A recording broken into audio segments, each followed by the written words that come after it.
షీరిన్ కిచెన్కి స్వాగతం, సుస్వాగతం. ఈరోజు చెన్నై పొంగల్ చేయడం మరియు మెక్కడం నేర్చుకుందాం.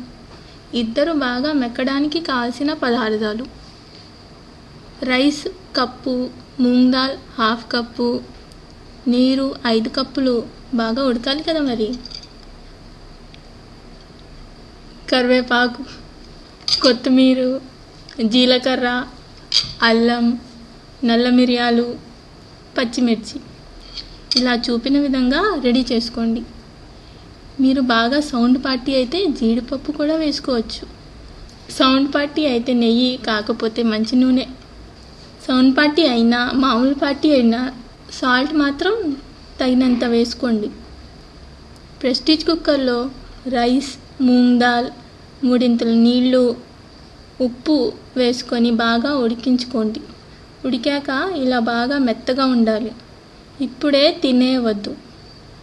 ఇంకా తాలింపు వేయాలి. సొల్లు కుక్కర్లో కారకుండా కొంచెం దూరంగా నుంచండి. తాలింపుకి గిన్నెలో నెయ్యి లేక నూనె వేసుకొని జీలకర్ర, మిరియాలు, పచ్చిమిర్చి, అల్లం, కరివేపాకు, కొత్తిమీర వేసి వేయించండి. ప్రెస్టీజ్ కుక్కర్లో ఉడికిన రైస్, మూంగ్ దాల్ని గిన్నెలో వేసి బాగా కలపండి. మీ పొంగల్ రెడీ. ఇలా గిన్నెలోనే తినేయకుండా ప్లేట్లో వేసుకొని బుద్ధిమంతుల్లా మా ఆయనలా తినండి.